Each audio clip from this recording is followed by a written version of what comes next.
அதான் மேடம், நம்ப முடியாத உண்மை, நம்ப முடியாத உண்மைன்னா என்ன நடக்குது, நம்ப முடியாம இருக்கியா, ஆனா உண்மையா இருக்க, அந்த மாதிரி ஒரு ஃபீலிங் வரணும். என்ன நடக்குது, கண்ணுக்கு நல்லா தான் தெரியுது, நல்லா பாக்குது, ஆனா எப்படி நம்புறது, நம்ப முடியாம ஒரு உண்மை. அதான் மேடம்.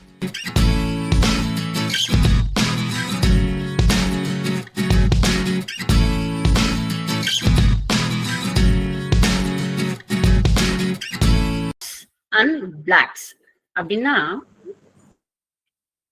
நமக்கு எதுவுமே நடக்காம இருக்கிறதுக்கு நம்ம என்ன தடை செய்யறோம் அப்படிங்கிறதும், நமக்கு யார் மூலயமாவது கனெக்ஷன் வந்து நமக்கு வளர்ச்சி அடையாம இருக்கிறதுக்கு என்ன காரணம் அப்படிங்கிறதை தான் நம்ம இப்ப பார்க்க போறோம்.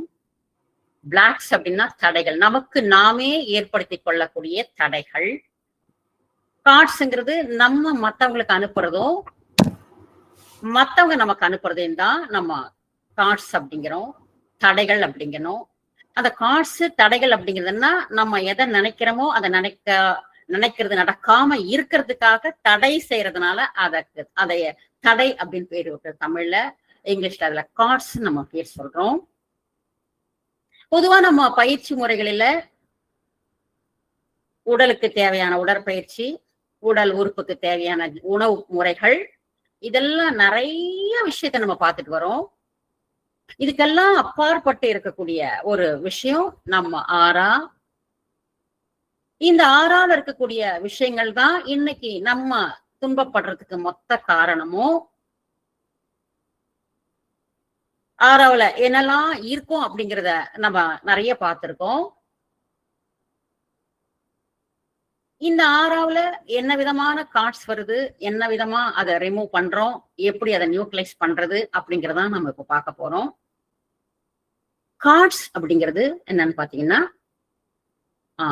அது ஒரு எனர்ஜி. ஃபர்ஸ்ட் ஞாபகம் வச்சுக்கோங்க, ஒரு எனர்ஜி கனெக்ஷன் அப்படிங்கிறது கார்ட்ஸ். அது என்ன எனர்ஜி கனெக்ஷன் அப்படின்னா, நான் இப்போ இருக்கேன், இந்த வீடு அழகா இருக்கு அப்படின்னு சொல்றேன்.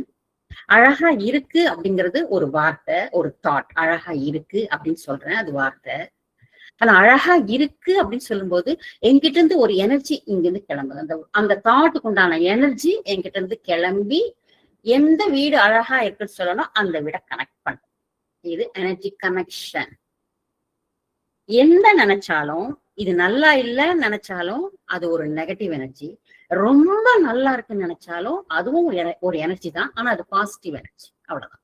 எல்லாமே எனர்ஜி தான், எனர்ஜி லெவல்ல தான் எல்லாமே. நம்ம இப்போ நடந்துட்டு இருக்கிற விஷயங்கள் எல்லாமே எனர்ஜி தான்.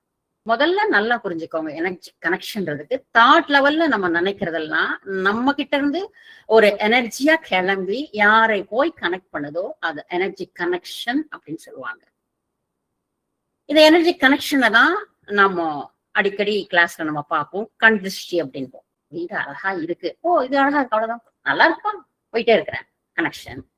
பார்த்தேன், வீடு நல்லா இருக்கு, ஆனா நான் கட்டினா இதே மாதிரி ஒரு வீடு தான் கட்டணும்.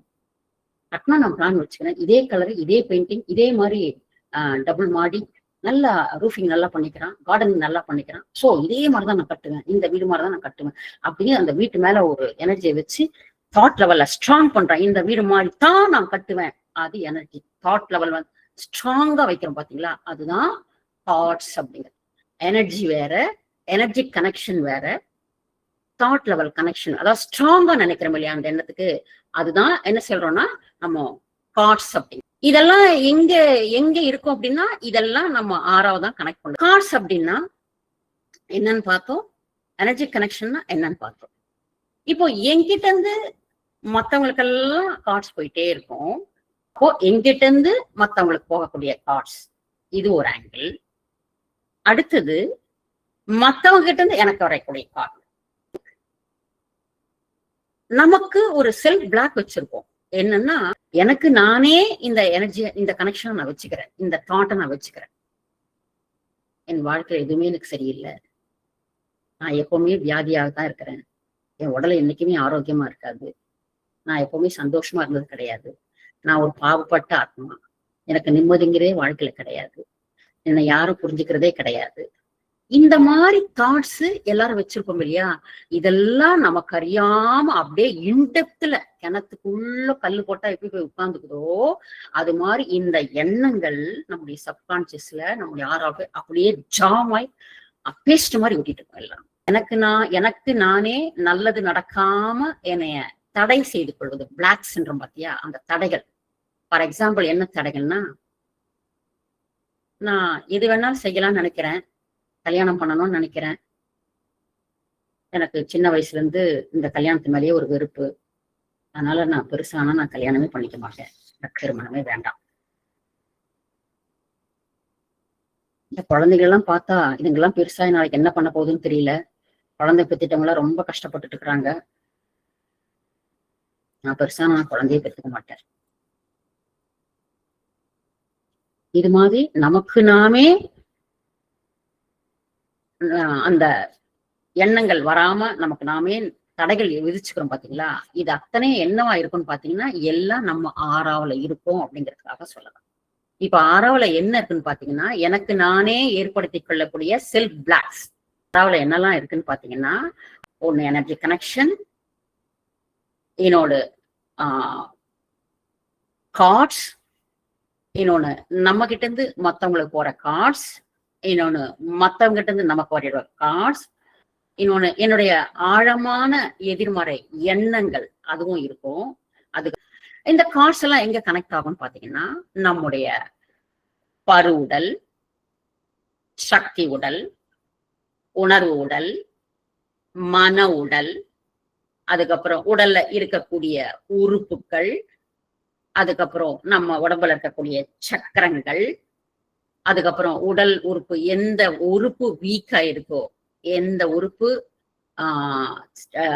செயல் விழுந்திருக்குதோ அந்த மாதிரி இடங்களை இந்த கார்ட்ஸ் வந்து கனெக்ட் பண்ணும்.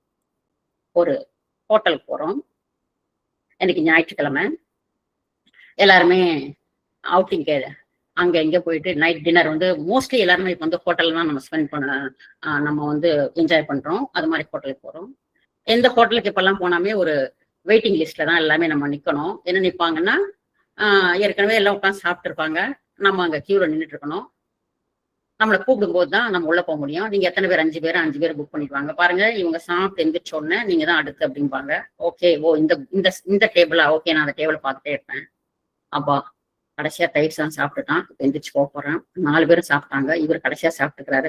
உடனே என் கூட இருக்கிறவங்க எல்லாம் எந்திரி பாஸ் கரெக்டா ரெடியா இருங்க, அவங்க போன உடனே நம்ம போயிடலாம் அப்படின்னு நான் நினைச்சிட்டு இருக்கும்போது அவங்க ஒரு ஐஸ்கிரீம் ஆர்டர் பண்ணுவாங்க.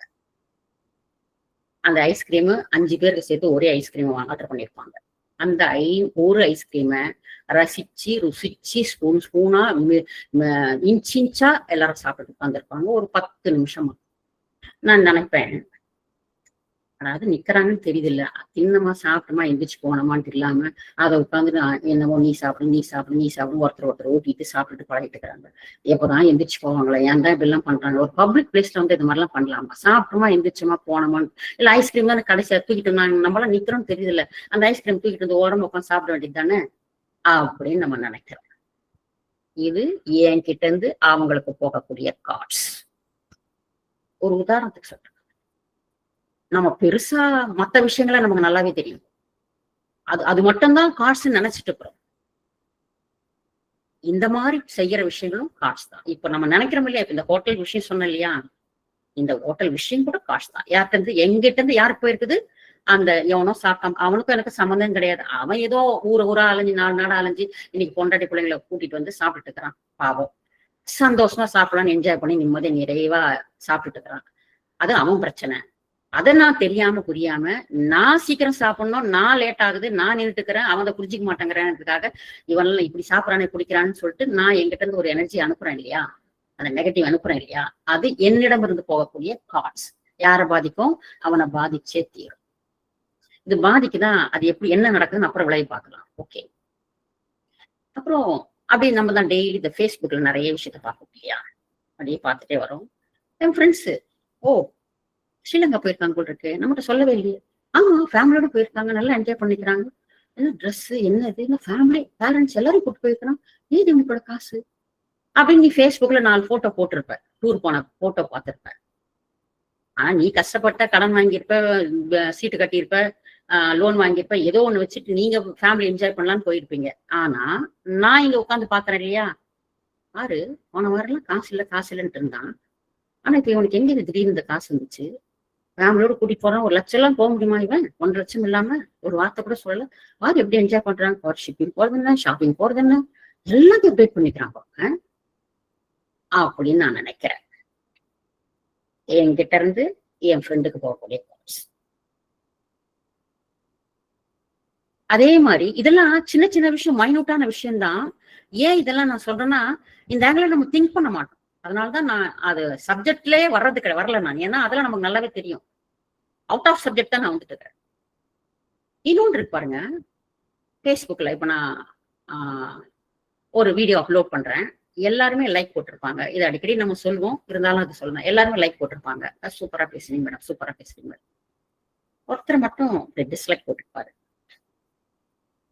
அத்தனை பேரும் போட்டுக்கிறான்ல, லைக் போட்டிருக்கான்ல, இவன் ஒருத்தருக்கு மட்டும் என்ன வந்துச்சு? யார் இது இவன்? எப்பவுமே நம்மளை பத்தி தப்பா பேசிட்டே இருப்பான், டிஸ்லைக் போட்டிருக்கான். யாரு, என்ன ஏது, எந்த இடத்த சேர்ந்தவன், யார் பார்க்கலாம், என்ன செய்யலாம் அப்படின்னு நான் நினைக்கிறேன். பாத்தீங்களா, இது எங்கிட்ட நான் அவனுக்கு போகக்கூடிய கார்ட்ஸ்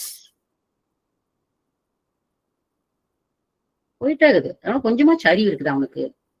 போன வருஷம் தான் ரோடு போட்டான். இப்ப பாரு ரோடு பள்ளம் குழியும் மேடும் போட்டுட்டு இருக்கிறான். இப்படிதான் காசு வாங்கி ஊரை வாங்கி ஏமாத்தி இப்படி ரோட்ல ஏமாத்து பண்ணிட்டு போயிட்டு இருப்பாங்க. ஊர் ஜன காசெல்லாம் இப்படி ஏமாத்து பண்ணிட்டு இருக்கிறாங்க. ஒருத்தனாலும் ஒழுங்கா ரோடு போடுறானா? தப்பாவே தான் போடுறானா, இல்லைன்னு சொல்ல வரல. ஆனா என் வாய் சும்மா இருக்காது. வண்டி ஓட்டுறானா, எவனாச்சும் ஒழுங்கா ஓட்டுறானா? இப்ப போயிட்டு வரான். இவனுக்கெல்லாம் எவன் லைசன்ஸ் கொடுத்தது? ஏன் இந்த மாதிரிலாம் ஓட்டுறானுங்க? ஏதோ ஒண்ணு இந்த வாயை திறந்தா நெகட்டிவ் மட்டும்தான் நமக்கு பேச தெரியும், பாசிட்டிவ் தெரியாது. அதை பாரு அவன் பண்ணான், இதை பாரு இப்படி பண்ணான், இது இப்படி செஞ்சான் பாரு. இந்த மாதிரி தொடர்ந்து நம்ம என்னெல்லாம் திங்க் பண்றோமோ அந்த திங்கிங் மொத்தம் எங்கிட்ட இருந்து மத்தவங்கிட்ட காசு போயிட்டே இருக்குன்னு அர்த்தம்.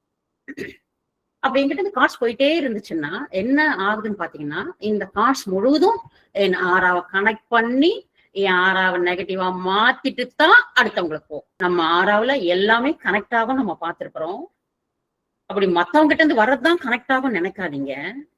நான் நினைச்சேன்னா என்ன நினைக்கிறனோ, நெகட்டிவா இருந்தாலும் பாசிட்டிவா இருந்தாலும் என்னுடைய வார்த்தைகள் எனர்ஜி லெவல்ல என்னுடைய ஆறாவுக்குள்ள புகுந்து வெளியே வரும். வெளியே வரும்போது என் ஆறாவை நெகட்டிவா நினைச்சேன்னா நெகட்டிவா மாத்தும், பாசிட்டிவா நினைச்சேன்னா பாசிட்டிவா மாத்திட்டு யார நினைக்கிறனோ அவங்க ஆறாவை போய் கனெக்ட் பண்ணும். நான் நினைச்சது எது நீ திங்க் பண்ணாலும், எதை நீ சும்மா மைண்ட்ல நினைக்கிற, அப்படி இது சரியில்லை அப்படின்னு நினைக்கிறேன், உடனே போயிடும். எங்க யாரு சரியில்லை, எது சரியில்லைன்னு நினைச்சியோ அந்த எது சரியில்லைன்னு நினைச்சோ அதை போய் கனெக்ட் பண்ணும். எது சரியில்லைன்னு உன் மைண்ட்ல தான் வச்சிருப்ப, வாயில சொல்ல மாட்டேன். ஆனா நினைச்ச பாத்தியா, அதை போய் கனெக்ட் பண்ணிடும். அதை கனெக்ட் பண்றது பெருசு இல்ல. எத்தனை முறை நினைச்சியோ 10 பொருள் சரியில்லைன்னு நினைச்சேன். ஆனா 10 பொருளும் டிவைட் ஆயிடுச்சு. ஆனா 10ம் சேர்ந்து என் ஆறாவை கெடுத்துட்டு போயிருக்கும் போது 10ம் ஒண்ணு சேர்றதுனால என் ஆறா ரொம்ப நெகட்டிவ் மாறி. வீட்டுக்குள்ளேயே இது நம்ம கேட்கவே வேண்டாம். வீட்டுக்குள்ளன்னு பாத்தீங்கன்னா என்ன பண்ணாலும் என்ன செஞ்சாலும் இந்த குடும்பத்துக்கு நன்றி உணர்வு மட்டும் இருக்கவே இருக்காது. என்ன செஞ்சாலும் நல்லா இருக்குன்ற ஒரு வார்த்தை யார் வாயில இருந்து வர்றாரு. என்ன செஞ்சு என்ன பிரயோஜனம்? சாத்தியா நம்மள ஒரு வார்த்தை கேட்க மாட்டாங்க. மாமியார் அவங்க ஊர்ல இருந்து பொண்ணு வந்தா மட்டும் எப்படி தூக்கிட்டு கொஞ்சிட்டு இருக்கிறாங்க. நான் காலையில இருந்து வேலை செய்யறோம், அம்மா நீ சாப்பிட்டியா ஒரு வார்த்தை கேட்கறாங்களா? யாரெல்லாம் நினைச்சு நான் வருத்தப்படுறனோ, யாரெல்லாம் நினைச்சு நான் சங்கடப்படுறனோ, யாருக்கெல்லாம் நான் என்னுடைய வேதனையில கொட்டிக்கிட்டு அத்தனையுமே எங்கிட்ட இருந்து அவங்களுக்கு காசு போயிட்டு இருக்குன்னு. என்னுடைய வாயில இருந்து ஒரு வார்த்தை வருதுன்னா அந்த வார்த்தை யாருடைய மனதையாவது துன்பப்படுத்துருச்சுன்னா, காயப்படுத்துருச்சு, முகம் இப்படி சுழிச்சாங்கன்னா கூட போதும், ஐயோ இப்படி பேசிட்டாங்களே அப்படி நினைச்சாங்கன்னா கூட போதும், அது நீ அவங்களுக்கு அனுப்பக்கூடிய கார்டுன்னு அர்த்தம். அது அவங்கள பாதிச்சே தீரும். உன்னையும் பாதிக்கும், அவங்களையும் பாதிக்கும். பார்த்தோம். அடுத்தவங்க கிட்ட இருந்து எப்படி நமக்கு கார்ட்ஸ் வருது? பிறரிடமிருந்து நமக்கு வரக்கூடிய கார்ட்ஸ். அது பிறரிடமிருந்து நமக்கு வரும்போது என்ன நடக்கும்னு பாத்தீங்கன்னா, பிறர் யார், என் கணவர்னு வச்சுக்கோங்களேன், என் கணவர் என்ன நினைக்கிறாரோ அதே மாதிரிதான் அவருடைய ஆறாவை கெடுத்துட்டு தான் என் ஆறாவுக்கு வரும். ஆனா நான் சொல்லிக்கிறேன் அவர்கிட்ட இருந்து வருது அப்படின்ட்டு. ஆனா யார் அவங்களா இருந்தாலுமே சரி, அவங்க நினைக்கிறது அவங்க ஆறாவுக்கு எடுத்துட்டு தான் அது யார நினைக்கிறாங்களோ அவங்கள கனெக்ட் பண்ணும். சும்மா நம்ம இந்த மன்னிப்பு அறிக்கையில இருக்கக்கூடிய மொத்த வாசகங்களும் என்னன்னா, மத்தவங்க கிட்ட இருந்து வரக்கூடிய காசுக்காக நம்ம மன்னிப்பு படிக்கிறோம். மன்னிப்பு மட்டும் படிக்கிறோமே தவிர, என்ன மாதிரி காசுனால நம்ம எஃபெக்ட் ஆகுறோம், அது என்ன காசுன்றது நமக்கு தெரியாம நிறைய பேர் நம்ம இருக்கிறோம். அதுக்காக ஒரு சின்ன ஒரு ஒரு ஒரு ஒரு பாயிண்ட் மட்டும் நான் சொல்லிட்டு போயிட்டே இருக்கிறேன். அவ்வளவுதான். மத்தவங்க கிட்ட இருந்து வரக்கூடிய காசுக்காக யார்கிட்ட இருந்து வேணா நமக்கு காசு வரலாம். ஒரு அரசியல்வாதி கிட்ட இருந்து வரலாம், ஒரு கவர்மெண்ட் கிட்ட இருந்து வரலாம், ஒரு பப்ளிக்ல இருந்து வரலாம், ஒரு குரூப் ஆஃப் பீப்புள் கிட்ட இருந்து வரலாம். அடுத்து வந்து பாத்தீங்கன்னா ஒரு குடும்பத்துல இருந்து வரலாம். எப்படி வேணாலும் நமக்கு கனெக்ஷன் வரும். இப்ப குடும்பம் அப்படின் போது நமக்கு எல்லாம் தெரிஞ்ச ஒரு விஷயம்தான். குடும்பத்துல பேஜ் நம்பர் 1 என்ன எடுக்கிறோம்னு பாத்தீங்கன்னா, இதுவே எடுத்து பார்ப்போம். பேஜ் நம்பர் 1ல என்ன பாத்தீங்கன்னா, சுய மன்னிப்பு இருக்குது. இந்த சுய மன்னிப்பு எதுக்குன்னு பாத்தீங்கன்னாக்கா, நான் பாவம் செஞ்சதுக்காகத்தான் நான் பிறந்திருக்கிறேன். நான் செஞ்சது மொத்தமே தப்பு. இறைவா, நான் என்ன தவறு செய்திருந்தாலும் என்னை மன்னிச்சுக்கோங்கன்னு சொல்லிட்டு இறைவன் கிட்ட மன்னிப்பு கேட்கணும். இது சுய மன்னிப்பு. ஓகேவா? இத வந்து டைம், நேரம், காலம், சந்தர்ப்பம், சூழ்நிலை, எதுக்காக, ஏன், என்ன, எதுவுமே நீங்க பேச வேண்டாம், திங்க் பண்ண வேண்டாம். எதுவும் எப்பெல்லாம் நேரம் இருக்கோ, எப்பெல்லாம் உங்களுக்கு பண்ண முடியுமோ, தாராளமா நீங்க அப்ப இந்த சுய மன்னிப்பு நீங்க இன்ஸ்டன்டா படிச்சுட்டே இருக்கலாம். அடுத்தது குடும்பத்தினருக்கான மன்னிப்பு. இறைவன்கிட்ட ஏன் நம்ம மன்னிப்பு கேட்கறோம்? நம்ம செஞ்ச செயல்களுக்காக நம்ம மன்னிப்பு கேட்கறோம். புரியுதா? ஏன் குடும்பத்தினருக்கா ஒன்னொன்னு பேச்சா வச்சிருக்காரு சார்னு பாக்குறதுக்கு பொதுவா நம்ம இப்படி வச்சுக்குவோம். பரமாத்மா, தெய்வீக தந்தை, தெய்வீக தாய் அப்படின்னு படிச்சுட்டு எல்லாருக்கும் நம்ம மன்னிப்பு கேட்டுட்டு வரோம். ஏன் குடும்பத்துல வந்து தாய், தந்தையர், சகோதர சகோதரிகள், குழந்தைகள் மற்றும் நெருங்கிய உறவினர்களுக்காக படிக்கக்கூடிய மன்னிப்புன்னா பேஜ் நம்பர் 2. இந்த பேஜ் நம்பர் 2 எதுன்னு பாத்தீங்கன்னா, நம்ம சுற்றத்தார்கள், அதாவது அம்மா, அப்பா, அண்ணன், தம்பி, தங்கச்சி, அதாவது பிளட் சம்பந்தப்பட்ட பிளட் ரிலேஷனா இருக்கக்கூடியவர்களுக்காக படிக்கக்கூடிய மன்னிப்பு. நம்ம சும்மா நினைச்சுப்போம், இதுல நம்ம யார கஷ்டப்படுத்திட்டோம்? அட, குடும்பம்னா ஒண்ணு இருக்கத்தான் பச்சையும், அவன் நம்மள பேசுவான், நம்ம அவன் பேச, இதெல்லாம் ஒரு பிரச்சனையா, இதுக்கெல்லாம் நான் ஒரு மன்னிப்பு படிக்கணுமா அப்படின்னு நிறைய பேர் நினைச்சிட்டு இருக்கிறாங்க. ஆனா ஒரு சின்ன ஒரு கார்டு இருந்தா கூட உன் ஆங்கிள் நீ நினைக்கிறபடி உனக்கு வளர்ச்சி வராது. ஏதோ ஒண்ணு நமக்கு பாதிச்சுட்டே தான் இருக்கும். அதுக்காக நம்ம என்ன செய்யணும்னா, அதை வந்து நம்ம மன்னிப்பு கேட்டே ஆகணும். அதனால பேஜ் நம்பர் 2ல என்ன செய்யறாரு பாருங்க சார். பிறரிடம் வந்து வரக்கூடிய கார்டு. எங்க அம்மா, அப்பா ஃபர்ஸ்ட் எடுத்துக்கிறீங்கன்னா, ஒரு பையனுக்கு அம்மாவுக்கு ஏன் மன்னிப்பு அளிக்கிறோம் அப்படின்னு பாத்தீங்கன்னா, எந்த வகையிலாவது எப்படியாவது இந்த மாதிரி சில விஷயங்கள் நடக்கலாம், நான் போறதோ நடக்கிறதோ என்னுடைய வளர்ச்சியோ எதுவுமே தடப்படக்கூடாதுன்றதுக்காக எல்லாத்துக்கும் மன்னிப்பு படிக்கணும்னு சொல்றாரு. ஏன் சார்? அதுக்காக அம்மாவுக்கு பற்றி சொல்றாரு. இந்த மாதிரி ஆங்கிள் எப்படி வேணாலும் அவங்க நினைக்கலாம், செய்யலாம், நம்ம வளர்ச்சி தடைபடும். அதனால் தாய் தந்தருக்கு நீங்க படிங்க. தினமும் படிக்கணும்ன்ற அவசியம் கிடையாது. கண்டிப்பா யாரா இருந்தாலுமே புதுசா உள்ள வந்தீங்கன்னா, அம்மா அப்பாவுக்கு ஒரு 3 முறை, ஒரு நாளைக்கு 3 முறை, ஒரு 9 நாளைக்கு படிக்கலாம். மாசத்துக்கு 2 முறை கண்டிப்பா படிக்கலாம். செத்து போயிட்டு இருந்தாங்கன்னா, இறந்து போயிட்டு இருந்தாங்கன்னா, கண்டிப்பா இறந்தவர்களுக்காகவும் நீங்க மன்னிப்பு படிக்கலாம். ஏன்னா அவங்க எனர்ஜியும் கண்டிப்பா நமக்கு வேலை செய்யும். நீங்க மன்னிப்பு படிக்கணும். தொடர்ந்து இறந்தவங்களுக்காக படிக்கணும்ன்ற அவசியம் கிடையாது. ஓகே, சரி. அடுத்தது இதே மாதிரி அண்ணன், தம்பின்னா கூட ஒரே மாதிரிதான் தாய் பார்த்தாலுமே, என்ன இருந்தாலும் முதல் ப்ரியாரிட்டி அண்ணனுக்கு தான் அம்மா கொடுக்குறாங்க. எங்க அண்ணனை செஞ்சவங்க எனக்கு எதுவுமே செய்யறது கிடையாது. அவனுக்கு தான் எல்லாமே வாங்கி தருவாங்க. எனக்கு எதுவும் பண்ண மாட்டாங்க. இந்த சொத்து பிரிச்சதை கூட அவங்களுக்கு கொஞ்சம் எக்ஸ்ட்ரா கொடுத்துருக்காங்க, எனக்கு கம்மியா கொடுத்துருக்காங்க அப்படின்னு எப்பவுமே தம்பி வந்து அண்ணனை பத்தி நினைச்சிட்டே இருப்பான். ஏன் தான் இந்த குடும்பத்துல நான் பிறந்தனும், ஒரே வயிற்றுலதான் நாங்க 2 பேரும் பிறந்தோம், ஆனா அவனை ஒரு மாதிரி பாக்குறாங்க, என்னை ஒரு மாதிரி பாக்குறாங்க அப்படின்னு இவன் நினைக்கிறானோ, யார் அண்ணன் நினைக்கிறானோ, தம்பி நினைக்கிறானோ, யார் நினைக்கிறாங்களோ அந்த கார்ட்ஸ் அவங்களை போய் பாதிக்கும். எதுக்காக இதை நம்ம சொல்றோம்னா, அது மாதிரி பாதிக்கிறதுனால என்ன நடக்குதுன்னு பாத்தீங்கன்னா, பாதிக்கிறதுனாலதான் நீங்க ஃபர்கிவ்னஸ் பண்ணி அதை பேலன்ஸ் பண்ணிட்டே வந்தீங்கன்னாக்கா நமக்கு நடக்கக்கூடியது நடந்துட்டே இருக்கும். நமக்கு தடையா இருக்குது எதுன்னு பாத்தீங்கன்னா, அவங்க கிட்ட இருந்து வரக்கூடிய கனெக்ஷன்ஸ் தான் நமக்கு தடையா இருந்துட்டே இருக்கு.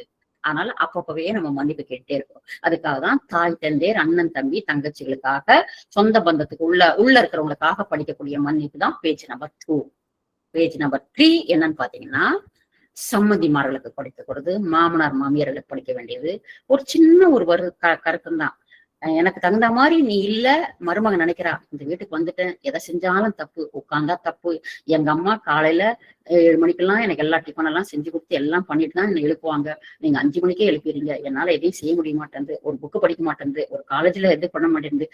ஏதோ நான் அவ பாட்டுக்கு அவ மருமகன் சொல்லிட்டே இருப்பா. ஏன்னா அவ நினைச்சபடி அவ தாய் வீட்டுல இருந்த மாதிரி இங்க இருக்க முடியாது. அப்போ அவ வந்து என்ன செய்வா, மருமகளா இருக்கிறவோ எப்பவுமே அந்த தாய் வீட்டை நினைச்சு நம்மளால அந்த மாதிரி இருக்க முடியலையே, நம்மள இப்படி கஷ்டப்படுத்துறாங்களே, இங்க வந்து நம்ம ஃப்ரீயா இருக்க முடியலையே அப்படிங்கிற ஒரு எனர்ஜிய அவ மனசுல இருந்து யாருக்கு அனுப்பிச்சிருப்பா? மருமகளுக்கு அனுப்பிச்சிட்டே இருப்பா. மாமியார் என்ன பண்ணுவாங்க?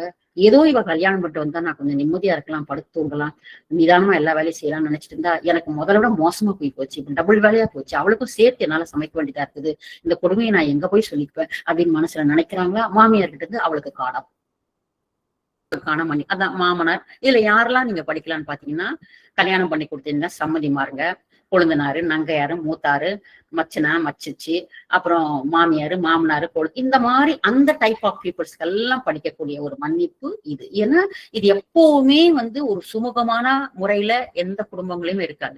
என்ன உங்க அம்மா பண்ணிட்டா, இல்ல எங்க அப்பா என்ன பண்ணிட்டாரு, அந்த மாதிரி ஏதோ சில விஷயங்கள் போயிட்டே இருக்கும். இது எப்படியோ இருக்கணுமப்பா, நாங்க செய்யறது, நாங்க கொடுத்தது, நாங்க பேசுறது ஏதாவது உங்களை சங்கடப்படுத்திருந்தால் எங்களை மன்னிச்சுக்க. அவ்வளவு.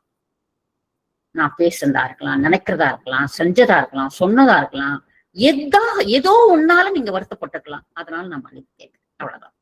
நானே சண்டைய போட்ட மன்னிப்பு கேட்கறதுக்கு அப்படின்னு நினைக்காதீங்க. நினைச்சா பாரு எப்படி வளர்த்திருக்கிறா பொண்ணு, நினைச்சேன். அவ்வளவுதான். பாரு பொண்ணை எப்படி வளர்த்திருக்கிறா அப்படின்னு நான் நினைச்சேன். எப்படி வளர்த்திருக்கிறான்னு சொல்லும்போது யாரை பாதிக்கும்? நேரா என் சம்மதியை போய் பாதிக்கும். அதிகமா பாதிக்காதா? நல்லாதான் நான் நினைச்சது நல்லா சரியா வளர்த்தல, அதான் நான் பேசுறேன். சரியா வளர்த்தனாலோ வளர்த்தலையோ இப்படி வளர்த்தனாலோ அது வேற விஷயம். நீ நினைச்சது நெகட்டிவா பாசிட்டிவா அவ்வளவுதான். சோ அது போய் அவங்களை எஃபெக்ட் பண்ணும். யாரு? அந்த சம்மதி மாதிரி. அதை எஃபெக்ட் பண்ண உடனே என்ன பண்ணணும்னா, நான் சொல்லிட்டேன் எப்படி பாரு பொண்ணை வளர்த்திருக்கா, பொண்ணு லட்சணத்தை பாரு அப்படின்னு சொல்றேன். நேரா என்னுடைய வார்த்தைகள், என்னோட நெகட்டிவ் வார்த்தை நேரா சம்மதி மைக் தாக்கும். அந்த நேரத்துக்கு பொண்ணு போன் பண்றா, அம்மா இவங்க வந்து நான் சொல்றதை கேட்க மாட்டேன்றாங்கம்மா, இந்த வாரம் ஊருக்கு வரணும் அனுப்ப மாட்டேன்றாங்கம்மா அப்படின்னு பொண்ணு சொல்றா அவங்க அம்மா கிட்ட. எங்கிட்ட இருந்து ஒரு கனெக்ஷன் போச்சு இல்லையா? அந்த கனெக்ஷன் போனோம்னா அவங்க அக்ரெசிவ் ஆகும்.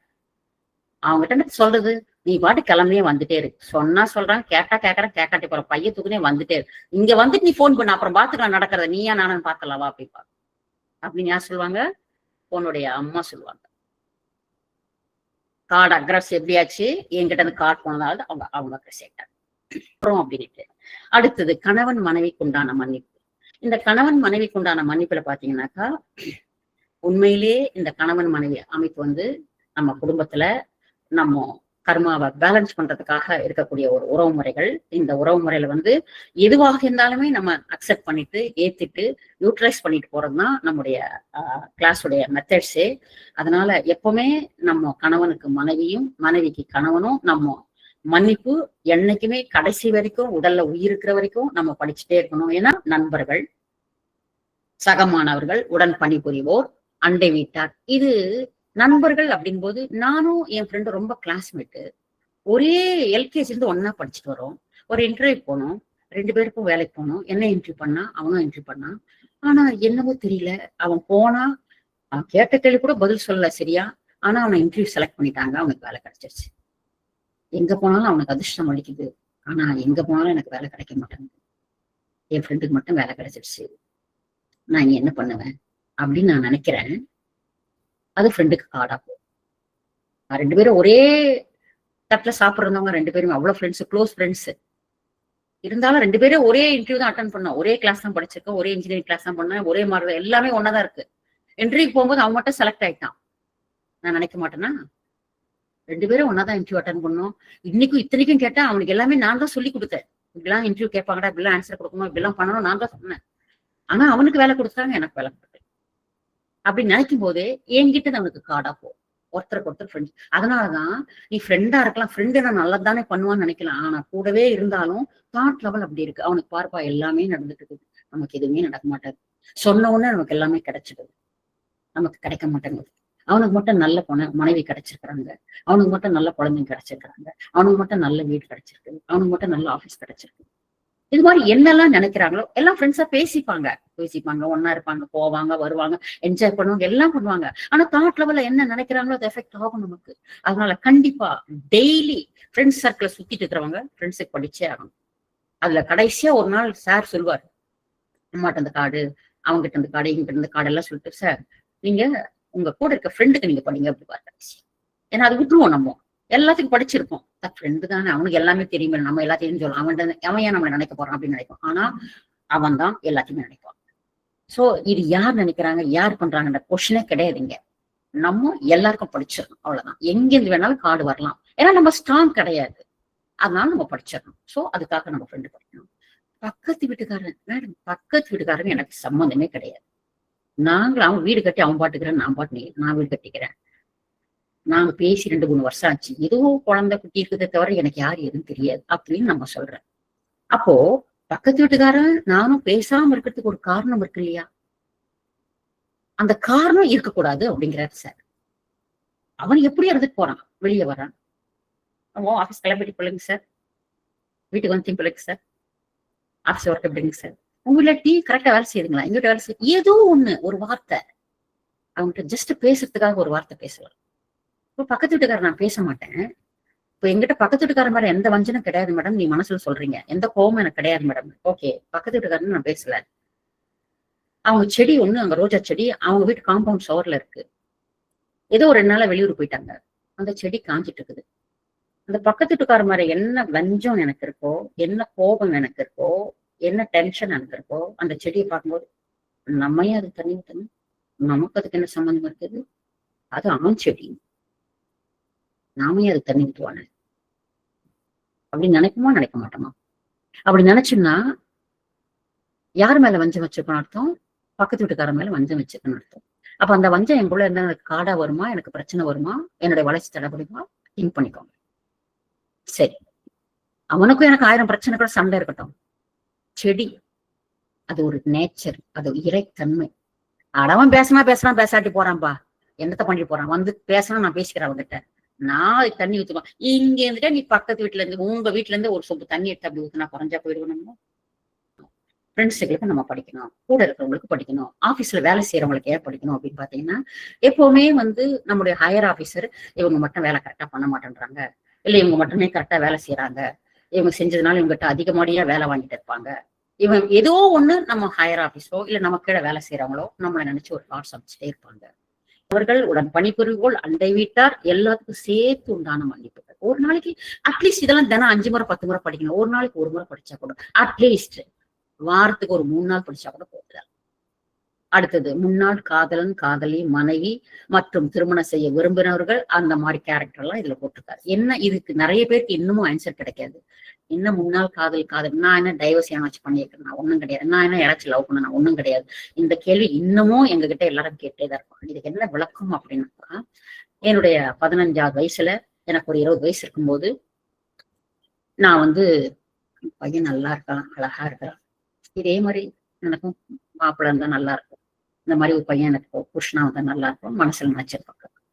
அப்புறம் காலேஜ் முடிஞ்சு அவன் போயிருப்பான், நான் போயிருப்பேன், எனக்கும் கல்யாணம் ஆயிருக்கும், எனக்கும் 2 குழந்தைக்கு கொடுத்துட்டு நான் அவளுக்கு. ஆனா இவன் நான் கல்யாணம் பண்ணா நல்லா இருக்கும் அப்படின்னு நான் மனசுல நினைச்சேன் இல்லையா? காதல்னா கையை பிடிச்சி ஊர் சுத்துறது காதலும் கிடையாது. மனசுல இவனை கல்யாணம் பண்ணா நல்லா இருக்கும் நான் நினைச்சிட்டேன் இல்லையா?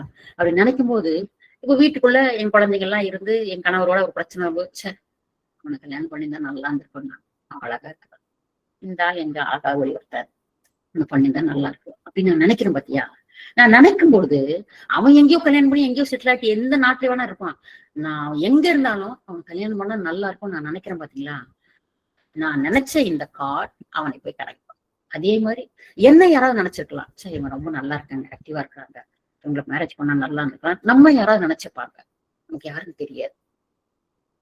நம்ம வீட்லயும் இப்படி இருக்குது அப்படி இருக்குது, அந்த பொண்ணு பண்ணா நல்லா இருந்திருக்கும்னு நினைச்சிருப்பாங்க. அப்ப எப்பெல்லாம் அவங்க நினைக்கிறாங்களோ, எத்தனை வருஷம் கழிச்சு நினைச்சாலும், 50 வருஷம் கழிச்சு நினைச்சாலும், அந்த கார்ட் அவங்க நினைக்கும் போது அங்கிருந்து யார் அந்த பொண்ணை கனெக்ட் பண்ணும்.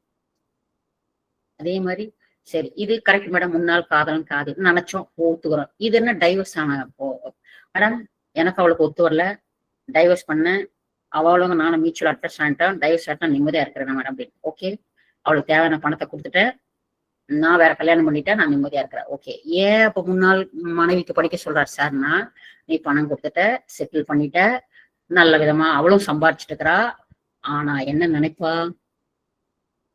நான் சும்மா போனவனால என் வாழ்க்கையே போச்சு, எனக்கு குடும்பமே போச்சு, எனக்கு கட்டிட்டு என்னை பொய் சொல்லி ஏமாத்தி எனக்கு எடுத்துட்டான், பணம் கொடுத்தா மட்டும் ஆயிடுச்சா, எனக்கு வாழ்க்கை இல்லையே, இன்னும் யார் இவன் கல்யாணம் பண்ணிக்குவான், எனக்கு யார் பாதுகாப்பா இருப்பாங்க, என் வாழ்க்கை முடிஞ்சு போச்சு, தொலைஞ்சு போச்சு அப்படின்னு நினைப்பா, நினைச்சிட்டே இருப்பா. அவ நினைக்க நினைக்க நீ பணம் கொடுத்தாலும் காசு கொடுத்தாலும் என்ன கொடுத்தாலும் வாழ்க்கையில் நிறைவு கிடையாது இல்லையா. அதனால அவருக்கு அந்த கார்டு வந்துட்டே இருக்கும் உனக்கு. அதனாலதான் முன்னாள் காதல் இது கணவன் மனைவி யாரா இருந்தாலும் டைவர்ஸ் பண்ணவங்களா இருந்தா நீ மனசால செட்டில் பண்ணிட்டு இருப்ப. ஆனா நீ படிச்சாகணும் அப்படிங்கிறாரு சார். ஏன்னா ஏன் ஒருத்தர் இருந்து ஒருத்தர் வருதுன்றதுக்காக இது எக்ஸாம்பிள். சரிங்களா? அத்தனை பேரையும் ஒன்னா ஒரே இடத்துல தூக்கி போட்டு போட்டிருக்காரு. அதுக்கப்புறம் பேஜ் நம்பர் 7 என்னன்னு பாத்தீங்கன்னா, நமக்கு எனக்கு யாரு என்ன ஏதுன்னு தெரியாது. அந்த மாதிரி யாராக இருந்தாலும் அந்த பேஜ் நம்பர்ல எடுத்து போட்டு படிக்கிறோம். அது நம்ம அப்புறம் பார்க்கலாம்.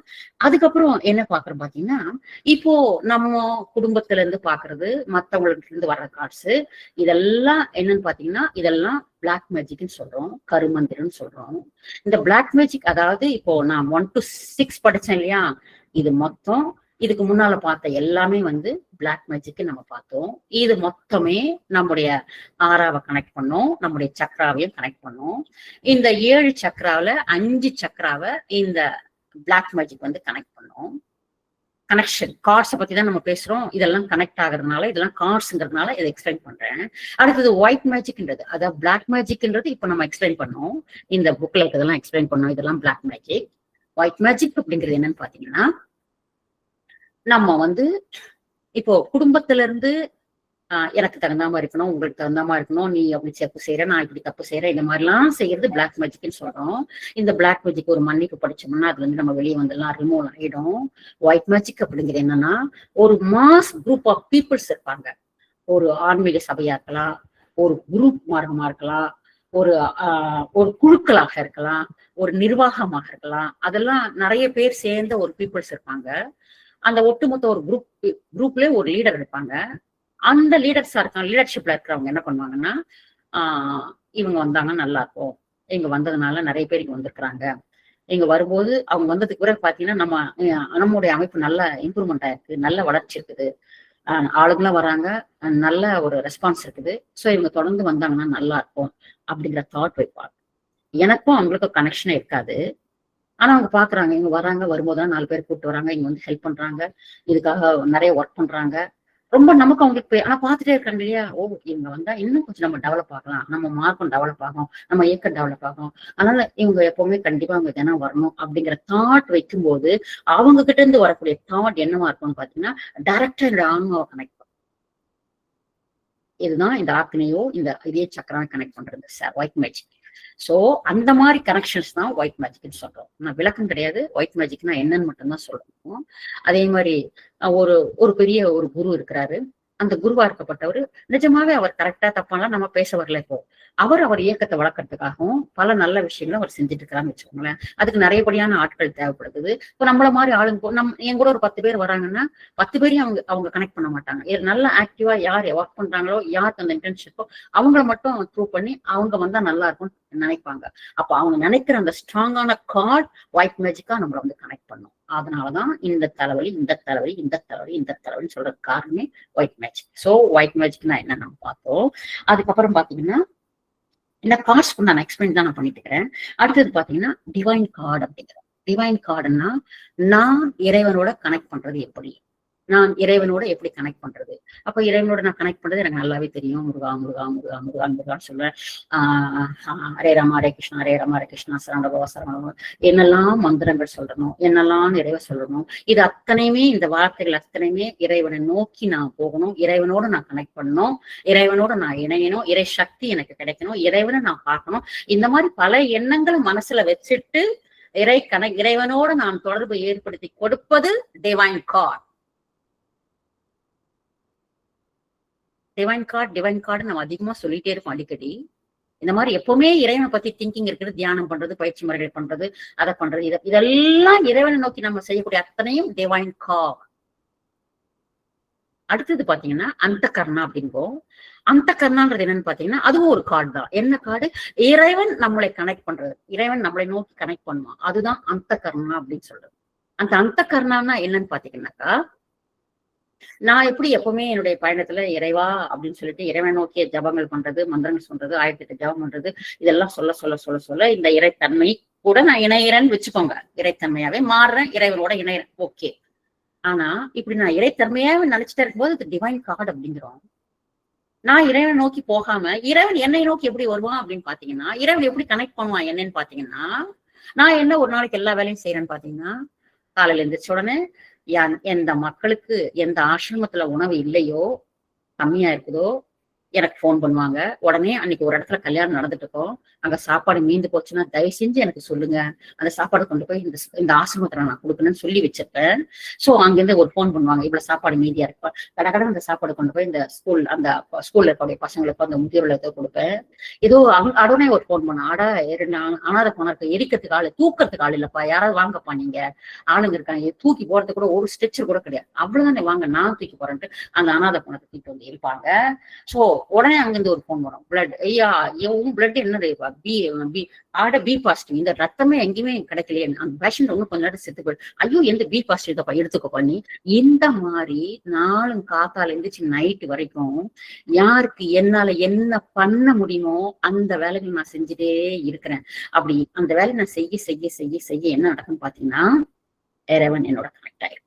இறைவன் என்னோட கனெக்ட் எதனால ஆகுறான்னா, மக்களுக்கு நல்லது செஞ்சுட்டு இருக்கிறேன். இறைவன் என்ன வேலை, யாருக்கு என்ன வேணுமோ அதை செஞ்சுட்டு இருக்கிறது தான் இறைவனுடைய வேலை. சோ இறைவன் செய்யற வேலைய நம்ம இறைவனுக்கு பதிலா செஞ்சுட்டு இருக்கிறதுனால இறைவன் நம்மளோட கனெக்ட் ஆகுறான். அப்ப எந்த அளவுக்கு நீ மத்த வேலைகளை நீ இறைவனுடைய வேலையை நீ செய்ய ஆரம்பிக்கிறியோ, நீ செய்ய செய்ய செய்ய இறைவன் உன் பக்கத்திலேயே நின்று உன்னை கைட் பண்ணிட்டே இருப்பான். ஸ்டாண்டர்டா உன் பக்கத்திலே நிக்கிறான்னு வச்சுக்கோங்களேன், எப்பவுமே நீ மத்தவங்களுக்காகவே வாழ்க்கையை வாழ்ந்துட்டு இருக்க. இப்போ டிவைன் கார்டுன்றது நான் இறைவனோட கனெக்ட் பண்றது. நான் இறைவனோட கனெக்ட் பண்றது மூலமா இறைவன் என்னை நோக்கி வரமாட்டான், நான் தான் போகணும். ஆனா அந்த கர்மாங்கிறது இறைவனுடைய வேலையை நான் செய்யறேனா, என்னை நோக்கி இறைவன் வருவான், அது அந்த கர்மா. இந்த ரெண்டுல எந்த கார் உனக்கு வேணும்னு முடிவு பண்ணிக்கோ.